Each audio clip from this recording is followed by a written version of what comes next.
Ги гледате вестите на Сител. Во студиото со вас Маријан Николовски. Вечерни вести во 9. Добро вечер. Владеачката ВМРО ДПМН вечерва на извршен комитет ја анализира политичката состојба откако Таравари ја напушти владината коалиција. Тамара Дичовска и во овие вести имаме ли детали? Да, на извршниот комитет на ВМРО ДПМН вечерва се разговараше, како што напомена и ти, околу актуелната политичка состојба која што е во владеачкото мнозинство по напуштањето на Арбен Таравари од владата. Заклучокот од денешниот извршен комитет е дека тој му наложил, го овластил председателот на ВМРО ДПМН Христијан Мицкоски да предложи кадровски решенија на местата кои што досега и припаѓа на Алијанса за албанците, откако Таравари реши да го напушти владеачкото мнозинство. Оттаму преку партиско соопштение напиша дека овој чекор на Таравари беше оценето дека представува уште еден доказ дека групата на заштитници на криминалот и корупцијата добива нови редови. Уште една маска падна, уште една илузија беше разоткриена, како што напиша.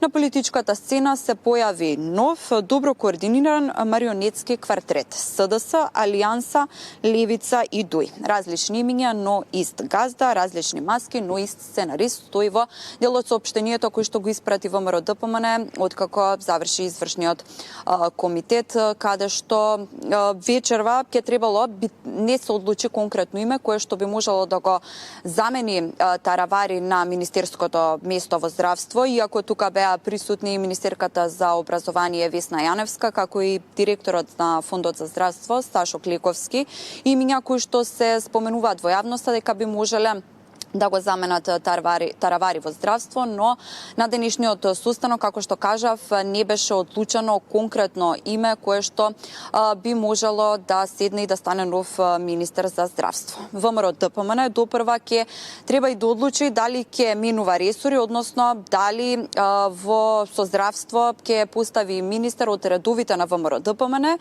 или сепак ќе го даде на некој од коалиционите партнери. Според партиски извори двете опции се отворени, но тоа допрва треба да се одлучува. Исто така останува да се види дали Таравари самиот ќе си поднесе оставка или пак ќе биде разрешен од пратениците во парламентот. За тој да биде разрешен потребно е мнозинство од 61 пратеник, што ВМРО ДПМН ги има без разлика на оние 5 пратеници кои што се на Таравари, кои што беа дел од владеачкото мнозинство во парламентот. Од нив не зависи одлуката дали тој во собранието ќе биде разрешен или не. Сепак, значи, без конкретни имиња и конкретен ново име за министер за здравство, заврши извршниот комитет на ВМРО ДПМН, каде што Христијан Мицкоски, председателот на партијата, треба да предложи кадровски решенија кои што ќе ги заменат оние места кои што и припаѓа на Алијанса за албанците, но сепак дали станува збор за сите директорски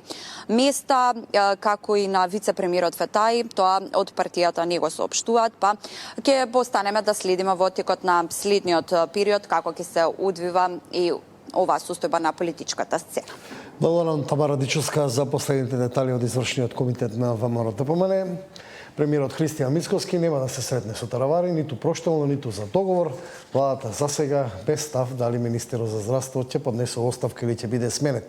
Но по најавеното заменување на Таравари почна битката за нов министер, кои се кандидатите и потенцијалните негови наследници. Актуелната министерка за образование Весна Јаневска, советникот на премиерот Ристо Симеонов и директорот на ФЗО Сашо Клековски се меѓу имињата кои се спомнуваат за нов министер за здравство по излегувањето на Таравари од владата. Во игра се и неколку актуелни и поранешни директори на клиники, но се уште е неизвестно дали овој ресор ќе го земе ВМРО ДПМН или ќе остане на коалицијата Вреди. Од владеачката партија информираат дека досега не се разговарало за размена на министерства. Вечерва партијата ќе има редовна седница на извршниот комитет на која што ќе се разговара и за ова прашање. Демантираме дека досега било разговарано за било каква размена на министерства или ресори или за тоа кој ќе го преземе Министерството за здравство. Тоа не е вистина. Дали по примерот на Никола Тодоров и Весна Јаневска, која пак е професорка на медицинскиот факултет, од образование ќе премине да раководи со здравство. Таа не потврдува ниту демантира. Значи државата има премиер и веројатно има преговарачки тим, тоа е нивна работа, тие ќе кажат како ќе биде. Ако ви предложат таква функција, ќе прифатите? Значи сосема е рано да се размислува за такво нешто.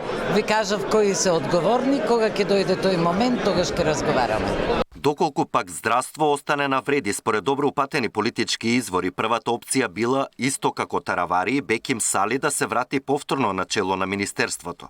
Но оваа идеја паднала во вода, бидејќи сега тој е пратеник и влезе како втор во двојката, но доколку замине од парламентот, ќе ослабнел вреди, бидејќи наредниот на листата кој би станал пратеник е близок до Таравари, кој најави дека ќе действува од опозиција. Според информација од лекарски кругови, во игра и актуелниот директор на Здравствен дом Скопје Самир Исени, од Алтернатива, кој е пак економист по професија, а се барало и некое звучно лекарско име од клинички, но ова било малку потешко, бидејќи најголемиот број од докторите се од Алијанса. До петок ќе се знае дали со заминувањето на Таравари ќе си одат и директорите на клиниките кои припаднаа на неговата партија, меѓу кои се кардиологија, неврологија и урологија. Александар Динев, Сител телевизија.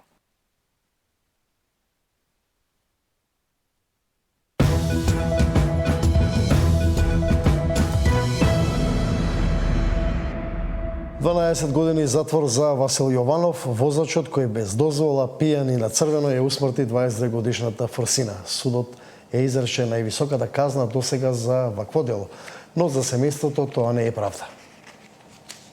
Возачот која прегази Фросина Кулакова доби 12 години затвор. Васил Јованов е огласен за виновен бидејќи без возачка на црвено и под дејство на алкохол удрил во Фросина додека таа на зелено светло минувала на пешачки премин.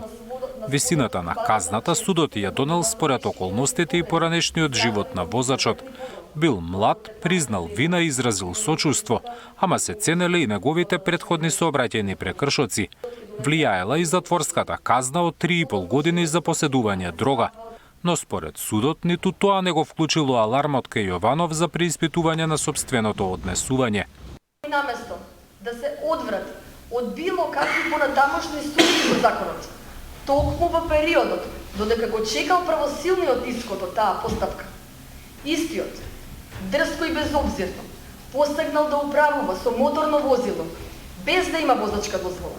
Судот утврди дека односот на сторителот кон повредата на правното добро, кое се штити со ова дело, е толку игнорантски, до степен на целосна несовесност, дрскост и безобзирност, кое судот особено го цени како отежителна околност при одмерувањето на кривичната санкција. Додека Јованов со наведната глава ја слушаше пресудата, таткото на Фросина револтирано ја напушти судницата.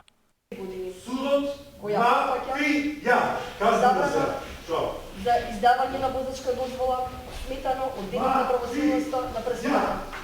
Како мајки и татко ми знаат колку лабави се денеска, одговори ми.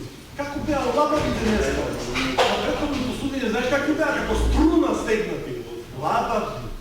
Знаат, судите, пресудата и надван однапред знаеш. Лабави. Секоја ти чест. Таткото на Фросина и пред судницата извикуваше багро судска затвор за вас. По завршување на судењето пак рече пресудата е срамна и не исклучи нови протести. 12 годишна казна е награда за вакво најбрутално можно убиство во сообраќајот. Награда. Многу мина, на душа ќе ја носат погибијата на детето Ангел Фросинче. И ваквиот срамен судски епилог. Арам да им се парите и се друго што добиле како компензација. И Бог нека им суди и пресуди. Ние не се откажуваме. Одбраната казната ја смета за превисока. Велат недоволно се ценело каењето на Васил и го повика судот да не ја користи трагедијата за воведување построги казни. Најави е жалба. Секако е трагичен настан, но не може од овој настан да се спроведува, да се започнува со спроведување на нова казнена политика во Република Македонија. Само за тоа ми е преговор. Сметам дека судот не ценеше во доволна мера искреното каење и личноста на сторител. Казната е превисока. За обвинителството казната од 12 години затвор е победа, бидејќи никогаш претходно кривичниот суд не донел толку висока казна. Денешниот ден за обвинителството е поголема победа, затоа што беше изречена казна затвор, која што во историјата на овој суд за ова кривично дело и кога станува збор за една почината, една жртва, не била досега изречена, а сметајќи на висината од 12 години казна затвор, сепак јас го обвинителството го задржува правото на жалба и да бара и повисока казна затвор. Јованов доби и забрана за управување возило од 5 години по излегување од затвор. Тој на почеток од судењето минатата недела призна вина и изрази сочувство до семејството на Фросина. Зоран Јаневски, Сител телевизија. МВР поднесе кривична пријава против Љубомир Фрчковски за злоупотреба на државни средства додека бил амбасадор во Обединетите нации. Според обвинението, близу $60,000 од продажба на сукцесиски имот не биле префрлени во буџетот. Фрчковски обвинува за политички притисок и тврди дека парите биле оставени како гаранција за данок по налог на фискалните власти. МВР поднесе кривична пријава против екс-амбасадорот Фрчковски во својство на поранешен шеф на постојаната мисија на Македонија при Обединетите нации во Њујорк. Фрчковски заедно со уште 3 лица се осомничени за незаконско користење на државни пари. Од продажбата на амбасадата на поранешна Југославија на сметката на мисијата во Њујорк, Фрчковски задржал близу $60,000 кои биле потрошени ненаменски. љДФ од уплатените парични средства во вкупен износ од $3,998,721 американски долари на сметката на постојаната мисија на Република Северна Македонија при Организацијата на Обединетите нации во Њујорк по однос на заедничката продажба на сукцесиски објект на СФРЈ во Њујорк, на сметка на буџетот на Република Северна Македонија уплатил парични средства во износ од $3,940,000 американски долари, односно преостаратите парични средства на сметката на постојаната мисија на Република Северна Македонија во Њујорк во износ од $58,721 американски долари од продажбата на сукцесискиот имот не ги уплатил на сметка на буџетот на Република Северна Македонија. Покрај ова, според пријавата, Фрчковски земал аванси за службени патувања без соодветно оправдување, го пречекорил дозволениот износ за мобилен телефон, а плаќал и дупли телефонски сметки. Се трошеле пари за репрезентација над дозволените лимити, службени автомобили се поправале без согласност од МНР, а касата на мисијата е оставена со нерасчистено салдо. Вкупната штета на државниот буџет е над $116,000. Фрчковски во својата реакција вели дека ова е срамен притисок врз критичарите на власта, а пари на сметката на мисијата биле оставени како гаранција за наплатен данок. Додека купувачот на објектот не го плати данокот, средства мора да има на сметката на сите републики од бивша СФРЈ во Њујорк, за да може во ситуација на проблем данокот сепак да биде наплатен од нивните сметки. Тоа е обврска задолжение од финансиските власти и сите републики не ги вратиле парите во своите буџети, туку задржале дел на своите сметки на мисиите во Њујорк. Така направила и Македонија. Кога данокот по една година е наплатен од купувачот, тие средства се ослободени за сите републики и тие ги вратиле во своите буџети. Така направила и Македонија. Со законски непознавања останува само лоша намера за притисок по секоја цена, стои во реакцијата на Фрчковски. Тој пред 3 години беше назначен за шеф на постојаната мисија на Македонија при Обединетите нации, а оставка си поднесе лани, откако МНР обелбодени низа финансиски нерегуларности, меѓу кои тоа дека користел државни пари за приватни авионски билети. Деспина Тодоровска, Сител телевизија. Тоа е крајот на овие вести, следите се во 23, имајте пријатна вечер.